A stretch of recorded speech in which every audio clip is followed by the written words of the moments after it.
नमस्कार, DD news पर आप सभी का स्वागत है। मैं हूं आपके साथ भावना नैयर। देश और दुनिया की बड़ी और अहम खबरों को लेकर हम हाजिर हैं। शुरुआत करते हैं बुलेटिन की टॉप हेडलाइंस के साथ। थाईलैंड में आयोजित 6वें बिम्स्टेक समिट में शामिल हुए प्रधानमंत्री नरेंद्र मोदी। म्यांमार और थाईलैंड में भूकंप के कारण हुई जानमाल की हानि पर जताई संवेदना।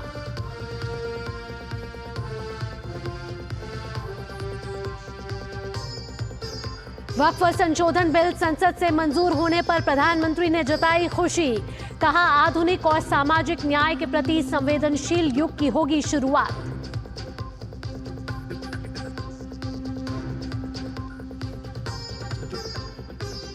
बीजेपी का बंगाल की ममता सरकार पर जोरदार हमला।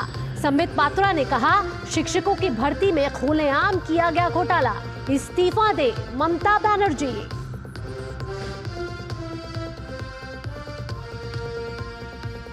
अंतर्राष्ट्रीय खबरों में दक्षिण कोरिया में मार्शल लॉ लगाने वाले अपदस्थ राष्ट्रपति ने मांगी माफी। कहा, जनता की उम्मीदों पर नहीं उतर सका खरा।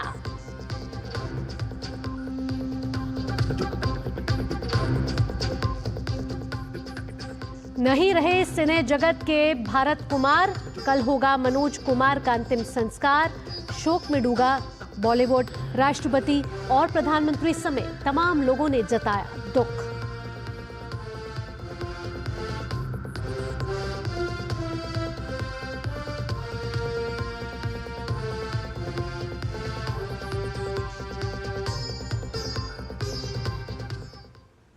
और खबरों की शुरुआत बिम्स्टेक सम्मेलन के साथ। प्रधानमंत्री नरेंद्र मोदी ने बिम्स्टेक शिखर सम्मेलन में हिस्सा लेते हुए म्यांमार और थाईलैंड में भूकंप के कारण हुई जानमाल की हानि पर अपनी संवेदनाएं व्यक्त की हैं। उन्होंने आपदा में घायल हुए लोगों के अच्छे स्वास्थ्य की कामना की। प्रधानमंत्री मोदी ने बिम्स्टेक को दक्षिण एशिया और पूर्व एशिया को जोड़ने वाला एक सेतु बताया। उन्होंने कहा कि यह क्षेत्रीय संपर्क, सहयोग और समृद्धि की नई राहें खोलने के लिए एक प्रभावी मंच के रूप में उभर रहा है। प्रधानमंत्री मोदी ने विश्वास व्यक्त किया है कि जो बैंकॉक विजन 2030 अपनाया जा रहा है, वह क्षेत्र में समृद्धि, सुरक्षा और समावेशिता के संकल्प को साकार करेगा। प्रधानमंत्री साथ कह रहे हैं कि बिम्स्टेक को और सशक्त बनाने के लिए हमें इसके कार्यक्षेत्र और क्षमता का निरंतर विस्तार करते रहना होगा। प्रधानमंत्री ने इस बात पर भी खुशी व्यक्त की कि होम मिनिस्टर्स मैकेनिज्म को संस्थागत रूप दिया जा रहा है। उन्होंने कहा कि साइबर अपराध, साइबर सुरक्षा, आतंकरोधी, मादक पदार्थ और ह्यूमन ट्रैफिकिंग के खिलाफ लड़ाई में यह फोरम एक अहम भूमिका निभा सकता है। उन्होंने इसके लिए इस वर्ष भारत में इसकी पहली बैठक आयोजित करने का भी प्रस्ताव रखा। तो प्रधानमंत्री नरेंद्र मोदी बिम्स्टेक शिखर सम्मेलन में हिस्सा लेते हुए कई महत्वपूर्ण बातों का जिक्र करते हुए और वैश्विक जो चर्चा है उसमें वैश्विक जो मुद्दे हैं उस पर कहीं ना कहीं अपना ध्यान देश का, दुनिया का खींचते हुए, जहां म्यांमार और थाईलैंड में भूकंप के कारण हुए जानमाल की हानि पर प्रधानमंत्री नरेंद्र मोदी ने संवेदनाएं व्यक्त की हैं। साथ ही साथ उन्होंने कामना की है कि आपदा में जो लोग घायल हुए हैं उनके अच्छे स्वास्थ्य की। साथ ही प्रधानमंत्री ने बिम्स्टेक को दक्षिण एशिया और पूर्व एशिया को जोड़ने वाला एक महत्वपूर्ण सेतु बताया है। इसके साथ साथ उन्होंने कहा है कि क्षेत्रीय संपर्क, सहयोग और समृद्धि की ये नई राहें खोलने वाला बिम्स्टेक शिखर सम्मेलन है। उन्होंने इस मंच को एक प्रभावी मंच बताया और साथ ही कहा कि एक प्रभावशाली और गतिशीलता लाने वाला ये एक मंच है। और साथ ही प्रधानमंत्री नरेंद्र मोदी ने ये विश्वास भी व्यक्त किया है कि जो बैंकॉक विजन 2030 है, जिसको अपनाया जा रहा है, इस डॉक्यूमेंट को, ये एक इस 7 देशों के जो बिम्स्टेक शिखर सम्मेलन हो रहा है, उसमें ये विश्वास जता रहे हैं प्रधानमंत्री नरेंद्र मोदी कि इस क्षेत्र में समृद्धि, सुरक्षा और समावेशिता के संकल्प को बिम्स्टेक जो है वो साकार करने वाला है। साथ ही प्रधानमंत्री ये भी कह रहे हैं कि बिम्स्टेक को और सशक्त बनाना है और इस सशक्त बनाने के लिए उसके कार्यक्षेत्र और क्षमता पर निरंतर विस्तार करने की ज़रूरत पर भी प्रधानमंत्री यहाँ जोर देते हुए नजर आए। इसके साथ साथ उन्होंने सराहा इस बात को, होम मिनिस्टर्स मैकेनिज्म को, जो एक संस्थागत रूप अब लेता हुआ नजर आ रहा है। इसके साथ साथ प्रधानमंत्री नरेंद्र मोदी ने कई और महत्वपूर्ण मुद्दों का भी जिक्र किया और इस पर भी ध्यान खींचने के लिए सभी से आग्रह किया कि साइबर अपराध, साइबर सुरक्षा, आतंकरोधी, मादक पदार्थ और ह्यूमन ट्रैफिकिंग जैसे ये जो मुद्दे हैं उसमें ये जो फोरम है, बिम्स्टेक फोरम है, ये एक अहम भूमिका निभा सकता है। साथ ही उन्होंने कहा, और आपको बता दें कि थाईलैंड दौरे पर इस समय प्रधानमंत्री नरेंद्र मोदी हैं और बिम्स्टेक शिखर सम्मेलन से इतर म्यांमार के वरिष्ठ जनरल मिन आंग हलाइंग से भी उन्होंने मुलाकात की है। इस दौरान प्रधानमंत्री नरेंद्र मोदी ने म्यांमार में आए भीषण भूकंप के कारण हुए नुकसान पर अपनी संवेदनाएं व्यक्त की हैं। गौरतलब है कि मुसीबत की इस घड़ी से उबरने में भारत म्यांमार को लगातार सहयोग कर रहा है। इसके साथ साथ आपको बता दें कि प्रधानमंत्री नरेंद्र मोदी इस समय थाईलैंड दौरे पर हैं और थाईलैंड दौरे का आज प्रधानमंत्री नरेंद्र मोदी का दूसरा दिन है। कल प्रधानमंत्री नरेंद्र मोदी ने थाईलैंड के प्रधानमंत्री से द्विपक्षीय वार्ता की थी, 6 समझौतों पर हस्ताक्षर हुए थे। वहीं अगर आज की बात करें तो थाईलैंड दौरे पर प्रधानमंत्री नरेंद्र मोदी ने बिम्स्टेक शिखर सम्मेलन से इतर म्यांमार के वरिष्ठ जनरल मिन आंग से भी मुलाकात की है। ये तस्वीरें थाईलैंड दौरे से जुड़ी हुई, जहां प्रधानमंत्री नरेंद्र मोदी ने म्यांमार में आए भीषण भूकंप के कारण हुए नुकसान पर अपनी संवेदनाएं व्यक्त की हैं। और कल प्रधानमंत्री नरेंद्र मोदी ने थाईलैंड के प्रधानमंत्री से मुलाकात की थी और आज प्रधानमंत्री नरेंद्र मोदी ने बिम्स्टेक शिखर सम्मेलन से इतर म्यांमार के वरिष्ठ जनरल मिन आंग से मुलाकात कर म्यांमार में आए विनाशकारी भूकंप पर अपनी संवेदनाएं व्यक्त की और भारत जिस तरीके से म्यांमार को लगातार सहयोग दे रहा है उस पर भी अपनी प्रतिबद्धता जाहिर की। उन्होंने कहा कि भारत लगातार म्यांमार के साथ खड़ा है और भारत हमेशा से नेबरहुड फर्स्ट की पॉलिसी अपनाता रहा है और पड़ोसी प्रथम की नीति के तहत प्रधानमंत्री नरेंद्र मोदी ने अपनी प्रतिबद्धता जाहिर की कि म्यांमार को भारत लगातार आगे भी सहयोग देता रहेगा। तो बिम्स्टेक शिखर सम्मेलन से इतर ये तस्वीरें, जहां प्रधानमंत्री ने म्यांमार में के वरिष्ठ जनरल से भी मुलाकात की है। इसके अलावा प्रधानमंत्री नरेंद्र मोदी के आज भी कई कार्यक्रम सूचीबद्ध हैं, जहां प्रधानमंत्री नरेंद्र मोदी उनमें भी शिरकत करते रहेंगे। साथ ही प्रधानमंत्री नरेंद्र मोदी 6वें बिम्स्टेक शिखर सम्मेलन में हिस्सा लेने के लिए थाईलैंड पहुंचे हैं और थाईलैंड दौरे के बाद प्रधानमंत्री नरेंद्र मोदी श्रीलंका जाएंगे। लेकिन उससे पहले प्रधानमंत्री ने की कई द्विपक्षीय वार्ता हो रही हैं, जहां म्यांमार में आए विनाशकारी भूकंप के बाद उन्होंने बिम्स्टेक शिखर सम्मेलन से इतर म्यांमार के मिलिट्री जनरल से मुलाकात की और इस हैंडशेक के जरिए उन्होंने एक बड़ा मैसेज देते हुए कि भारत लगातार म्यांमार के साथ खड़ा हुआ है, इस प्रतिबद्धता को जाहिर करते हुए कि भारत का म्यांमार को लगातार सहयोग आगे भी जारी रहेगा। इस समय हमारे साथ ग्राउंड जीरो से मौजूद हैं आंचल गुलाटी गुंबर, ज़्यादा जानकारी के साथ। आंचल, अगर आज की बात करें, बिम्स्टेक शिखर सम्मेलन इस समय चल रहा है, जहां प्रधानमंत्री नरेंद्र मोदी की स्टेटमेंट भी आ चुकी है। कई बड़ी बातों का जिक्र प्रधानमंत्री नरेंद्र मोदी करते हुए नजर आ रहे हैं। एक तो ये कि बिम्स्टेक शिखर सम्मेलन से जिस तरीके से महत्वपूर्ण मुद्दे निकल कर आ रहे हैं, इससे कैसे बिम्स्टेक को एक तो स्ट्रांग बनाना है, सशक्त बनाना है। इसके साथ साथ प्रधानमंत्री ने कई द्विपक्षीय वार्ता भी की है, जिसमें म्यांमार के मिलिट्री जनरल से भी उनकी मुलाकात हुई। और क्या क्या प्रधानमंत्री नरेंद्र मोदी के कार्यक्रम रहने वाले हैं, और अगर प्रधानमंत्री नरेंद्र मोदी की स्टेटमेंट पर बात की जाए तो कितना बड़ा संदेश ये दुनिया को जाता हुआ? बहुत बड़ा संदेश है भावना, जहां पर हम cyber crime, cyber security, counter terrorism और ड्रग्स के साथ साथ ह्यूमन ट्रैफिकिंग को रोकने के लिए बिम्स्टेक के तमाम देश कैसे एक साथ आगे आएंगे। प्रधानमंत्री ने साफ तौर पर कहा कि डिजिटल और एनर्जी कनेक्टिविटी की जरूरत है। ये सभी बातें हम सुबह से ही अपने लाइव्स में बता रहे थे कि ये आउटकम हो सकता है और बिल्कुल ही वैसा आउटकम निकलकर सामने आया। हमने जिक्र किया था डिजिटल पब्लिक इंफ्रास्ट्रक्चर का। ये मैं और आप जो यूपीआई पेमेंट्स करते हैं, कैसे इन तमाम देशों के लिए एक मॉडल के रूप में स्थापित होकर एक पैरेलल इकोनॉमी को जन्म देंगे जो डिजिटल कनेक्टिविटी से जुड़ी हुई। इसका जिक्र प्रधानमंत्री ने किया और कहा कि हमारे देश की डीपीआई को की जो अनुभव है उन्हें साझा करने की जरूरत है, ताकि किस तरह से इन तमाम देशों की जरूरतों को समझा जाए और एक पायलट स्टडी तैयार की जाए। साथ ही प्रधानमंत्री ने जो यूपीआई है उसमें यूपीआई के पेमेंट सिस्टम्स को कैसे उद्योग, टूरिज्म, एमएसएमई को बढ़ावा मिलेगा, इसका जिक्र भी किया। सबसे अहम यहाँ पर बात यह है कि BIMSTEC chamber of commerce, point really noted ये है कि बिम्स्टेक चैम्बर ऑफ कॉमर्स की स्थापना की बात प्रधानमंत्री ने रखी है, जो बिम्स्टेक बिजनेस समिट में आयोजित की जाएगी। अब ये बिजनेस चैम्बर ऑफ कॉमर्स किस तरह से काम करेगा, यानी अलग अलग देशों के जो आर्थिक जरूरतें हैं, उनकी आर्थिक आशाएं हैं, आकांक्षाएं हैं, उन्हें कैसा पूरा किया जाएगा एक संस्था के जरिए।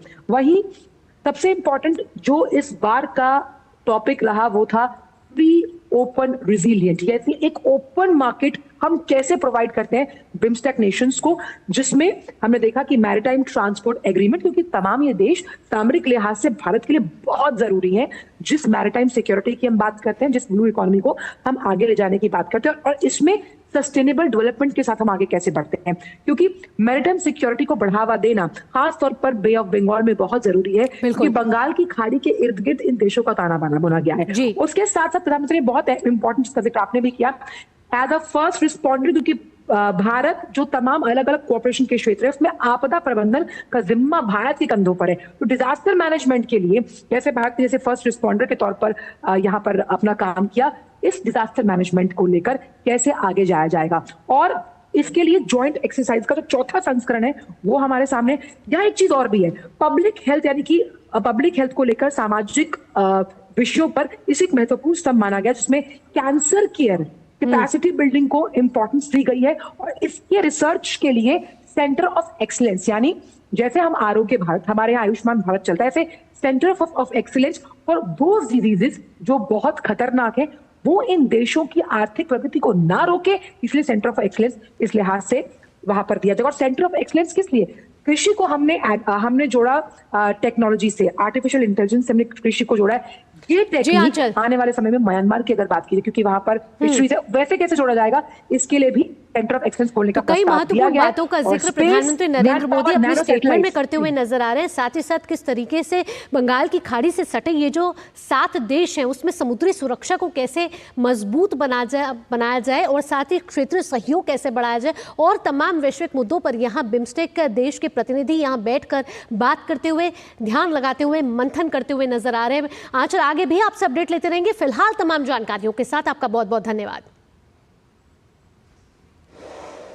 आगे बढ़ते हैं और हिंदी सिनेमा के लिए आज एक शोक का दिन है, क्योंकि मनोज कुमार हमारे बीच नहीं रहे हैं।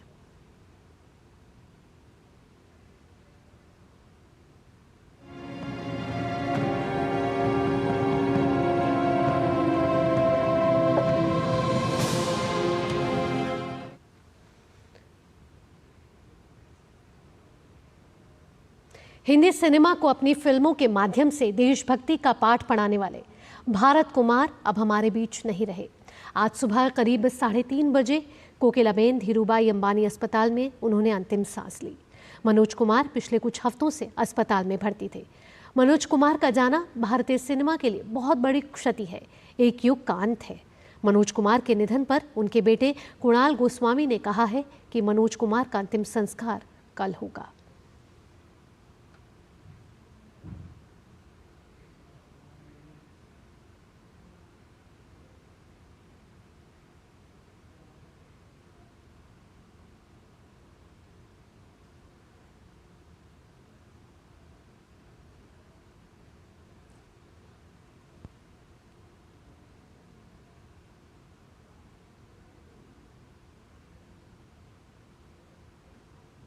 वो अस्वस्थ थे काफ़ी टाइम से, लेकिन बड़ी शिद्दत से उन्होंने हर चीज़ का मुकाबला किया है, और भगवान की कृपा है, शिरडी बाबा की दया है कि वो चैन से, आराम से इस दुनिया से गए हैं। कल सुबह उनका क्रेमेशन होगा। तो बॉलीवुड के तमाम बड़े जो लोग हैं वहाँ से भी शोक संदेश आ रहे हैं। फिल्म निर्माता अशोक पंडित ने कहा है कि महान दादा साहब फाल्के पुरस्कार विजेता, हमारे प्रेरणा स्रोत और भारतीय फिल्म उद्योग के शेर मनोज कुमार जी अब हमारे बीच नहीं रहे। ये फिल्म जगत के लिए बहुत बड़ी क्षति है और पूरी इंडस्ट्री उन्हें याद करेगी। Sad to inform you all that legendary Dada Saheb Phalke Award winner, our inspiration, doyen of Indian film industry, Shri Manoj Kumar ji is no more. He breathed his last at Kokilabin Hospital, Andheri, after being not well for a very, very long time.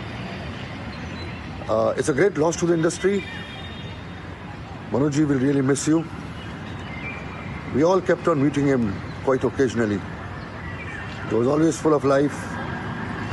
He was always happy. And the entire industry will miss him. A great soul like him, a great maker like him will never be there in our industry.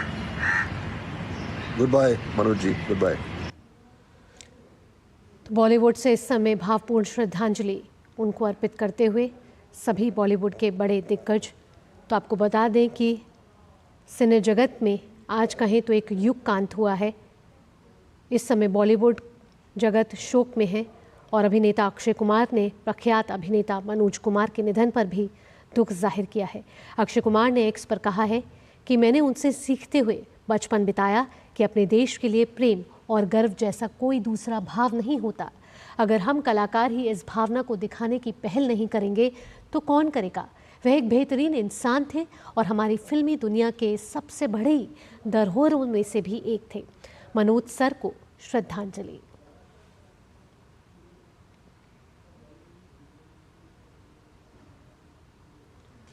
तो आइए अब मनोज कुमार की कुछ यादगार फिल्मों को भी याद कर लिया जाए। फैशन, जो कि 1957 की उनकी पहली फिल्म थी। हरियाली और रास्ता, जो 1962 में बनाई थी। वो कौन थी, 1964 की। 1965 की शहीद और 1965 में स्वतंत्रता सेनानी भगत सिंह की भूमिका हिमालय की गोद में 1965 की। उपकार 1967, निर्देशन और लेखन भी उन्होंने किया। पूरब और पश्चिम 1970, कौन भूल सकता है, इतनी बेहतरीन फिल्म थी। रोटी कपड़ा और मकान 1974 में बनाई गई। 1981 में क्रांति और 80 की कई ऐसे दशक की सुपरहिट फिल्में मनोज कुमार ने बनाई थी। तो कहें एक सिने जगत के लिए आज बड़ा ही शोकाकुल का वो दिन जब मनोज कुमार या कहें भारत कुमार हमारे बीच नहीं रहे हैं। मनोज कुमार का जाना हिंदी सिनेमा में एक युग का अंत है। वास्तविक नाम उनका आपको बता दें, हरिकिशन गिरी गोस्वामी। उनका जन्म 24 जुलाई 1937 को एबटाबाद, जो कि अब पाकिस्तान में है, में जन्म हुआ था। देश प्रेम वाली फिल्मों से उनका नाम जुड़ा। देशभक्ति वाली फिल्मों से उनको भारत कुमार का नाम मिला। भगत सिंह से उनका बेहद लगाव था, इसलिए उनकी फिल्मों में भी इसकी झलक कहीं ना कहीं दिखती रही है। अभिनय हो, निर्देशन हो, पटकथा लेखन हो, हर इस क्षेत्र में उन्होंने अपनी एक अमिट छाप छोड़ी है। 55 फिल्मों में उन्होंने अभिनय किया है और 7 फिल्मों का उन्होंने निर्देशन किया। तो मनोज कुमार का जाना इस समय सभी के लिए एक क्षति भरा पल है, एक युग का अंत है। और आज सभी मनोज कुमार की उन फिल्मों को याद कर रहे हैं, उनके अभिनय को, उनके निर्देशन को, जहां उन्होंने अपने निर्देशन से हो, अभिनय से हो, एक अमिट छाप छोड़ी।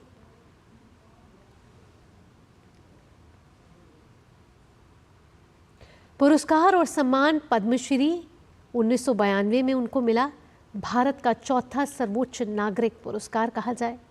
वहीं 2016 में दादा साहब फाल्के पुरस्कार से मनोज कुमार को सम्मानित किया गया।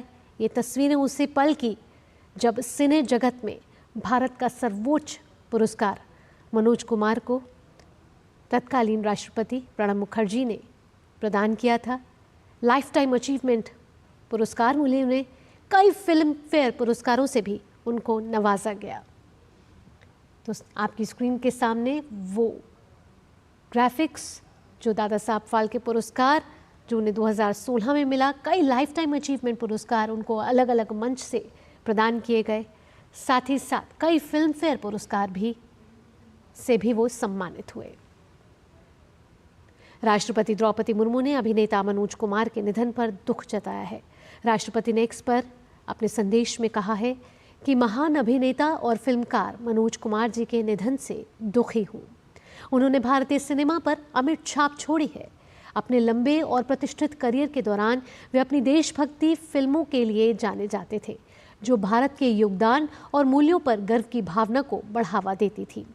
उन्होंने राष्ट्रीय नायकों, किसानों और सैनिकों के जिन प्रतिष्ठित चरित्रों को जीवंत किया, वे हमारी सामूहिक स्मृति में अंकित रहेंगे। उनका सिनेमा राष्ट्रीय गौरव को जगाएगा और आने वाली पीढ़ियों को प्रेरित करता रहेगा। मैं उनके परिवार और प्रशंसकों के प्रति संवेदना व्यक्त करती हूँ।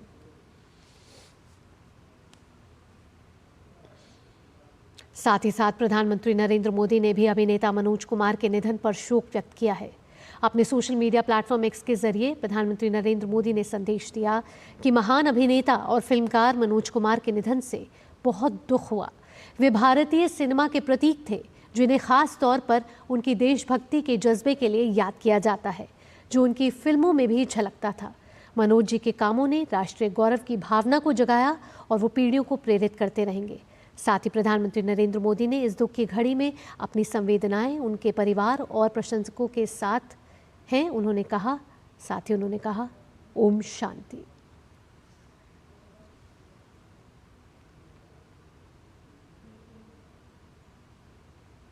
वक्त एक छोटे से ब्रेक का है, जल्द हाजिर होते हैं।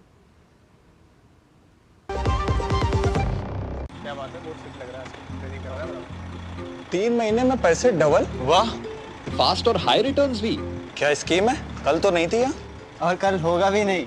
तूने कभी 5 ओवर में डबल सेंचुरी मारी है? ऐसे स्कीम के बहकावे में आके हम धोखा खा सकते हैं। और आरबीआई कहता है अपना पैसा सुरक्षित रखो और समझदारी से निवेश करो। अगर ज्यादा रिटर्न के पीछे भागोगे तो रिस्क भी उतना ही उठाओगे। और फास्ट रिटर्न से बच के, और फास्ट बॉलिंग से भी। आरबीआई कहता है जानकार बनिए, सतर्क रहिए। जो लक्ष्य चुना था समझ आने लगा है। जीएलए यूनिवर्सिटी, उच्च लक्ष्य की निश्चित प्राप्ति। ब्रेक के बाद आपका स्वागत है और आज हम आपको बता रहे हैं कि बॉलीवुड में भी शोक की लहर है, क्योंकि एक कहीं युग का अंत मनोज कुमार के जाने से हुआ है। एक्टर डायरेक्टर मनोज कुमार का 87 साल की उम्र में निधन हो गया है। मुंबई से इस समय हमारी संवाददाता श्यामा मिश्रा हमारे साथ जुड़ गई हैं। ज़्यादा जानकारी के साथ सीधा श्यामा का रुख करेंगे। श्यामा, मनोज कुमार के जाने के बाद पूरे बॉलीवुड में इस समय शोक की लहर है, कई शोक संदेश भी सामने आ रहे हैं। उनके घर की बात की जाए तो अभी वहाँ किस तरीके से आना जाना लगा हुआ है बॉलीवुड सेलिब्रिटीज़ का, या फिर बॉलीवुड के दिग्गज, या फिर अनेक सेलिब्रिटीज़ का। साथ ही साथ अगर अंतिम संस्कार की बात की जाए तो कल की बात कही जा रही है, तो कितने समय का निर्धारित किया गया है समय कल का? देखिए भावना, आप जिस तरीके से बता रही हैं कि एक दुख की लहर पूरे भारतीय सिनेमा जगत में पसर गई है, फैल गई है, वो सोशल मीडिया के द्वारे या उनके बाइट के द्वारे हमें देखने के लिए मिल रहा है। आज के पूरे दिन की बात करें तो पार्थिव शरीर मनोज कुमार जी का आज अस्पताल में ही रहेगा। कल का दिन बताया जा रहा है जब उनके पार्थिव शरीर को करीब 10 बजे सुबह में घर लाया जाएगा और अंतिम दर्शन के लिए करीबन 2 घंटे उन्हें रखा जाएगा। तो जो प्रियजन हैं, आसपास के हैं या परिवारजन हैं या भारतीय सिनेमा जगत की बात कर लें तो आना चाहते हैं, अंतिम दर्शन करना चाहते हैं मनोज कुमार का, वो कल 10 बजे कर सकते हैं उनके घर पर, उनके रेजिडेंस पर। इसके बाद बताया जा रहा है करीबन 12 बजे का समय बताया जा रहा है, जहां पर विलेपार्ले स्थित एक पवन हंस एक क्रिमेटोरियम स्मशान भूमि है, जहां पर उनको अंतिम संस्कार के लिए ले जाया जाएगा। तो आप मान के चलिए कि 10 से 12 के बीच का समय है जब उनका जो अंतिम विदाई है, अंतिम एक तरीके से ट्रिप होगा वो शुरू किया जाएगा। और उसके पहले उन्हें घर पर ही सभी आकर उनका दर्शन कर सकते हैं, उन्हें अपनी ट्रिब्यूट दे सकते हैं। आज के दिन अगर हम अस्पताल की बात करें तो हमने देखा अशोक पंडित फिल्म मेकर जो है, फिल्म क्रिटिक जो है, उनकी तरफ से हमने ये बाइट देखी कि वो बहुत लंबे समय से बीमार चल रहे थे और बाद में भी जब हमने उनके जो जानने वाले लोग हैं उनसे बात की तो उन्होंने भी यही बताया कि 1 महीने से ज्यादा वो तकलीफ में थे और कई सारे एज रिलेटेड समस्याओं का उन्हें सामना करना पड़ रहा था। इसके अलावा यही बताया जा रहा था कि चलने में भी उन्हें दिक्कत आ रही थी। तो काफी ज्यादा सफर किया उन्होंने, काफी ज्यादा उन्हें जो एज रिलेटेड उन समस्याओं को उन्हें झेलना पड़ा। और आज करीबन 3:30 बजे सुबह में उन्होंने आखिरी सांस ली अपनी कोकिलाबेन धीरूभाई अंबानी हॉस्पिटल में, जो कि अंधेरी में स्थित है। तो अब जो अंतिम संस्कार होगा या अंतिम दर्शन के लिए उनके पार्थिव को जो ले जाया जाएगा वो कल ही का समय है और कल ही सारे इस प्रक्रिया को पूरी की जाएगी। हाँ, इसके साथ साथ शामा आइए बात कर लेते हैं अब उनके भारतीय सिनेमा में अमूल्य योगदान की भी। अगर अभिनय की बात की जाए तो सिनेमा में उन्होंने कहीं ना कहीं सादगी और गहराई लाई। निर्देशन की बात की जाए तो बात करें उनकी देश प्रेम की, किसानों की पीड़ा की, सामाजिक मुद्दों से उन्होंने कहीं ना कहीं अपने फिल्मों के जरिए समाज को आईना दिखाया।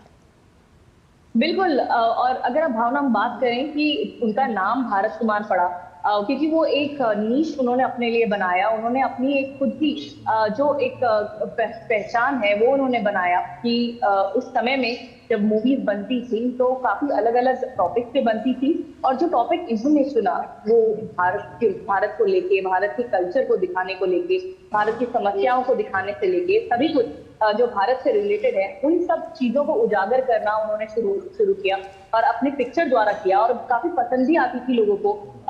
अगर आप देखें पूरब पश्चिम, फैशन, पुकार, ये सारी मूवीज कल्ट मूवीज हो गई थी, कल्ट मूवीज मानी जाती थी।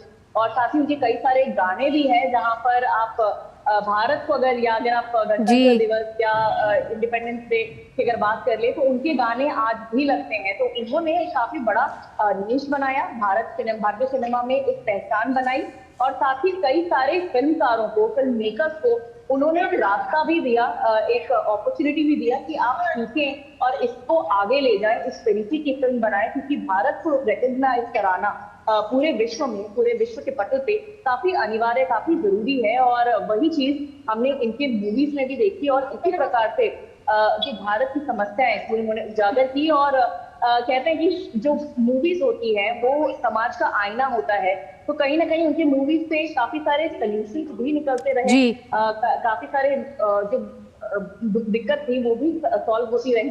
तो ओवरऑल एक जो युग हम कहते हैं वो समाप्त हुआ, वो निकल गया और उनकी मूवीज पीछे छूट गई हमारे लिए, जिससे हम काफी कुछ सीख सकते हैं। अभी के भी जो बडिंग फिल्म मेकर्स हैं वो काफी कुछ सीख सकते हैं मनोज कुमार की फिल्मों से, उनके निर्देश करने के स्टाइल से, उनके फिल्म राइटिंग के स्टाइल से। तो ओवरऑल एक बहुत बड़ा हमारे पास में एक कह सकते हैं कि बाइबल है हमारे पास में सीखने के लिए।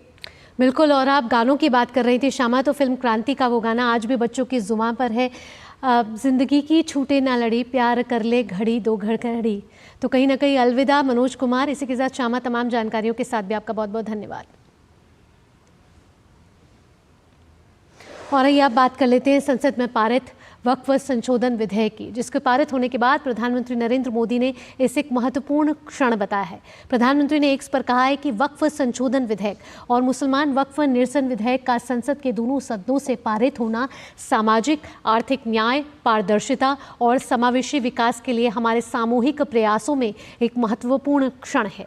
प्रधानमंत्री मोदी ने साथ ही कहा कि इससे खास तौर पर उन लोगों को मदद मिलेगी जो लंबे समय से हाशिए पर रहे हैं, जो इनकी आवाज़ अनसुनी रही है और जिन्हें अवसरों से वंचित रहना पड़ा है। प्रधानमंत्री ने साथ ही कहा कि दशकों से वक्फ व्यवस्था में पारदर्शिता और जवाबदेही का अभाव था। इससे खास तौर पर मुस्लिम महिलाओं, गरीब मुसलमानों, पसमानदा मुसलमानों के हितों को नुकसान पहुंचता था। उन्होंने कहा कि संसद द्वारा पारित कानून पारदर्शिता को बढ़ाएंगे और लोगों के अधिकारों की रक्षा भी करेंगे। इसके साथ साथ ही प्रधानमंत्री नरेंद्र मोदी कह रहे हैं कि हम एक ऐसे युग में प्रवेश करेंगे जो आज के समय के अनुरूप होने के साथ ही सामाजिक न्याय को लेकर प्रतिबद्ध होगा। वहीं उन्होंने कहा कि देश के हर नागरिक की गरिमा को प्राथमिकता मिले, इसके लिए हम संकल्पबद्ध हैं। ये मार्ग ज्यादा सशक्त, समावेशी और संवेदनशील भारत के निर्माण में काफी महत्वपूर्ण होने वाला है।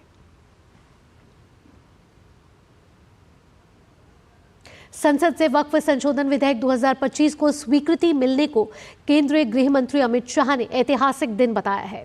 उन्होंने एक्स पर पोस्ट कर कहा कि आज एक ऐतिहासिक दिन है जब संसद ने वक्फ संशोधन विधेयक 2025 को स्वीकृति देकर वर्षों से चले आ रहे अन्याय और भ्रष्टाचार के युग का अंत किया है और न्याय और समानता के युग की शुरुआत की है। इस विधेयक के माध्यम से वक्फ बोर्ड और वक्फ संपत्तियां अधिक जवाबदेह, पारदर्शी और न्याय संगत होने वाली है। इससे निश्चित ही मुस्लिम समुदाय के गरीबों, महिलाओं और बच्चों को लाभ मिलेगा। राज्यसभा ने वक्फ बोर्ड में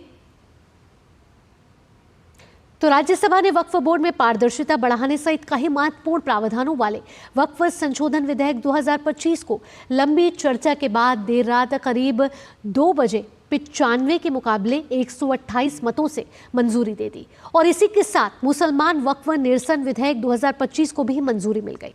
सरकार ने दावा किया है कि इसके कारण देश के गरीब पसमानदा मुसलमानों और इस समुदाय की महिलाओं की स्थिति में सुधार लाने में काफी मदद मिलेगी। चर्चा का जवाब देते हुए अल्पसंख्यक मामलों के मंत्री किरण रिजिजू ने कहा कि विधेयक के जरिए वक्फ मामलों में मुसलमानों के अलावा किसी अन्य का हस्तक्षेप नहीं होगा और इस बारे में जो भी भ्रम फैलाया जा रहा है वो निराधार है। इसी के साथ संसद ने वक्फ संशोधन विधेयक 2025 विपक्ष की ओर से लाए गए कई संशोधन खारिज कर दिए गए। आदरणीय प्रधानमंत्री ने जब ये फैसला किया, बहुत ही सोच समझ के फैसला किया है। आप देखिए कल से इसका कितना स्वागत होता है, आप देखिए। इसलिए आप इतना हमको डराया बोलता है, मुसलमानों को डराया। हम मुसलमानों को नहीं डरा रहे हैं, आप डरा रहे हैं। आप डरा करके मुसलमानों को आप हमारे मुख्य धारा से बाहर करने का कोशिश आप कर रहे हैं। लोकसभा में पारित होने के बाद वक्फ संशोधन विधेयक 2025 राज्यसभा में भी पारित हो गया। विधेयक के पास होने पर अलीगढ़ में मुस्लिम समुदाय ने जश्न मनाया। मुस्लिम समुदाय ने कैंडल जलाकर लड्डू बांटे और आतिशबाजी भी की। मुस्लिम संगठनों ने कहा कि देश के करोड़ों शोषित मुसलमानों के लिए इस बिल के जरिए राजनीतिक, सामाजिक और शैक्षणिक रूप से आगे बढ़ने के दरवाजे अब खुल गए हैं। ऐतिहासिक काम हुआ है।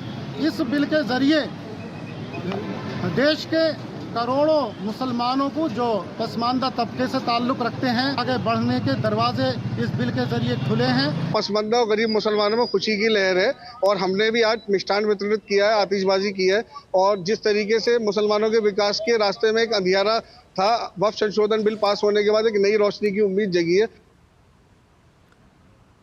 और आइए अब ग्राफिक्स के जरिए नजर डालते हैं कि वक्फ बिल के नए संशोधन पर। वक्फ संशोधन विधेयक का उद्देश्य सबसे पहले आपको बता दें कि कई मुद्दों का समाधान करना है, जिनमें शामिल हैं ये कुछ महत्वपूर्ण मुद्दे, जिसमें वक्फ संपत्ति प्रबंधन में पारदर्शिता की कमी, इसके साथ साथ वक्फ भूमि अभिलेखों का अधूरा सर्वेक्षण और म्यूटेशन, महिलाओं के उत्तराधिकार अधिकारों के लिए अपर्याप्त प्रावधान, अतिक्रमण सहित बड़ी संख्या में लंबे समय से चल रहे मुकदमे। इसके साथ साथ ही वर्ष 2013 में 10,381 मामले लंबित थे, जो अब बढ़कर 21,618 हो गए हैं। वक्फ की संपत्ति घोषित करने की वक्फ बोर्डों की अतार्किक शक्ति, इसके साथ सरकारी भूमि को वक्फ घोषित करने से जुड़े कई विवादों का भी सुलझाया जाएगा। इसके साथ वक्फ संपत्तियों के उचित लेखा जोखा और लेखा परीक्षण का अभाव रहा है, तो कई मुद्दों का समाधान अब वक्फ संशोधन बिल के पारित होने के बाद होता हुआ नजर आ रहा है। वक्फ प्रबंधन में प्रशासनिक अक्षमता और ट्रस्ट संपत्तियों के साथ अनुचित व्यवहार भी एक बड़ी समस्या रही है। इसके साथ साथ केंद्रीय वक्फ परिषद और राज्य वक्फ बोर्डों में हितधारकों का कम प्रतिनिधित्व, जिसको लेकर अब कई संशोधनों के बाद वक्फ संशोधन बिल दोनों सदनों में कल पास करा लिया गया है और इसके पास होने के बाद ऐसे कई समस्याएं जो आ रही थी, अब उनसे समाधान मिलता हुआ नजर आएगा। तो संसद पर मोहर लग चुकी है वक्फ संशोधन बिल की। अब इंतजार इस चीज़ का है कि राष्ट्रपति की सहमति हो और जिसके बाद इसे मिल जाएगा, इस बिल को मिल जाएगा कानून का रूप।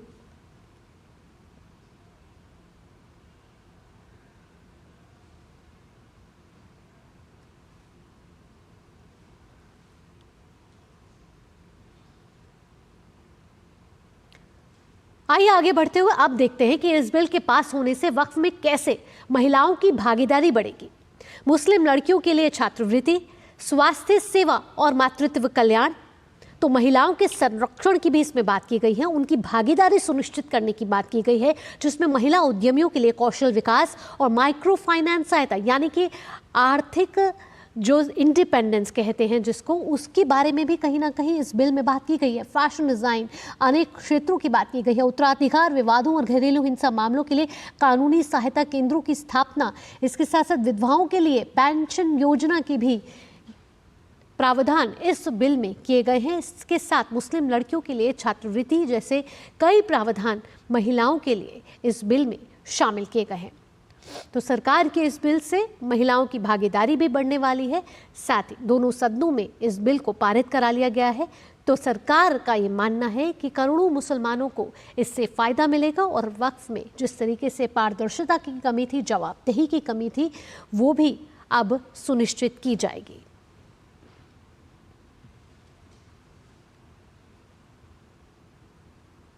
इसके साथ साथ आइए अब ये भी जानते हैं कि सरकार के इस कदम से गरीबों का भी उत्थान होने वाला है। कैसे? पारदर्शिता और जवाबदेही के लिए डिजिटलीकरण की सुविधा इस बिल के साथ दी गई है। एक केंद्रीकृत डिजिटल पोर्टल वक्फ संपत्तियों की पहचान करेगा जो पहले नहीं था। ऑडिटिंग और अकाउंटिंग उपायों से वित्तीय कुप्रबंधन को रोका जा सकेगा, यानी कि जो आर्थिक अनिश्चितताएं थी उनको रोका जाएगा, आर्थिक अनियमितताएं थी उनको रोका जाएगा और ये सुनिश्चित किया जा सकेगा कि फंड का इस्तेमाल केवल कल्याणकारी उद्देश्यों के लिए ही किया जाए। तो कल्याण और विकास के लिए राजस्व में वृद्धि और उसके साथ साथ वक्फ बोर्डों के राजस्व में वृद्धि होगी, जिन्हें उन्हें कल्याणकारी कार्यक्रमों का विस्तार होगा। स्वास्थ्य सेवा, शिक्षा, आवास और आजीविका सहायता के लिए धन आवंटित किया जाएगा, यानी कि जो गरीब हैं उन पर फोकस किया गया है इस बिल के जरिए। नियमित ऑडिट और निरीक्षण, वित्तीय अनुशासन को बढ़ावा दिया जाएगा, यानी कि कंट्रोल रहेगा इस बात पर कि कोई भी धांधली ना हो और कोई भी आर्थिक अनिश्चितताएं ना हो, वित्तीय अनिश्चितताएं ना हो। अब आगे बढ़ते हुए बात कर लेते हैं स्टार्टअप महाकुंभ 2025 की, जिसके पहले ही दिन 27,000 लोगों ने दुनिया के सबसे बड़े स्टार्टअप आयोजन का हिस्सा बने और जो पिछले संस्करण से 3 गुना अब ज्यादा है। इसके साथ साथ 10,000 स्टार्टअप फाउंडर्स दुनिया के सबसे बड़े मंच पर अपने विचार साझा कर रहे हैं। आइडियाज और टेक्नोलॉजी के इस अद्भुत संगम पर क्यों है दुनिया की निगाहें, बता रहे हैं हमारे संवाददाता अजय मिश्र।